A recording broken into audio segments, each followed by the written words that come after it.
বন্ধুরা খেতে বসে গেছে আলু ভাজা আর মাছ ভাজা। এখানে সিম আর বাটা মাছ আলু তরকারি, এখানে আলু দিয়ে রুই মাছ দিয়ে ঝাল করা, মানে মাখা মাখা করেছিলাম, এই জ্বালিয়ে নিলাম। ডাল দিয়ে খাচ্ছি আমি, ডাল আর চাকচাক করে আলু ভেজেছি তাই দিয়ে খাচ্ছি। সাথে মাছ ভাজাও আছে, বাটা মাছ, ছোটো ছোটো বাটা মাছ। বাটা মাছগুলো খুব সুন্দর টেস্ট ছিল বন্ধুরা, ছোটো ছোটো তো খুবই টেস্ট। যাই হোক, ডাল দিয়ে খাচ্ছি। ডাল দিয়ে খাওয়া কমপ্লিট। এখন আমি বাটা মাছের তরকারিটা নেব। এই যে বাটা মাছের তরকারি, এই ছিমগুলো ছোটো ছোটো ছোটো গোটা গোটা করেই করেছি, কোনো মশলাপাতি দিই নেই। রাঁধুনি ফোড়ন দিয়ে, শুকনো লঙ্কা ফোড়ন দিয়ে, লঙ্কা চালা করে করেছিলাম বন্ধুরা, মশলা ছাড়া, কোনো মশলা দিইনি। খুব সুন্দর লাগছে খেতে। দুপুরের খাবার কে কে খাবে চলে এসো, পুরো জমি ক্ষীর হয়ে গেছে। ছিম আলুর তরকারি দিয়ে খাওয়া কমপ্লিট। আর এই মাছটা আছে।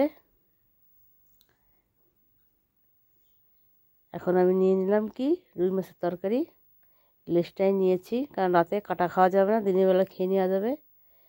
যে রুই মাছের তরকারিটা খুব সুন্দর রান্না করেছিলাম বন্ধুরা, আদা জিরে বাটা দিয়ে, একটু পেঁয়াজ বেটে দিয়েছিলাম, টমেটো ছিল।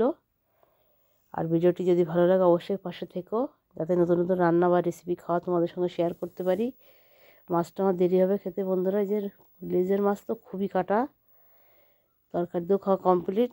এবার আমি কুলের চাটনিরও, পাকা কুলের চাটনি করেছি। দেখো চাটনি দেখাচ্ছি, চাটনি দেখে ভিডিওটি শেষ করো বন্ধুরা। একটু পাশে থেকো, আমিও তোমাদের পাশে আছি বা থাকবো।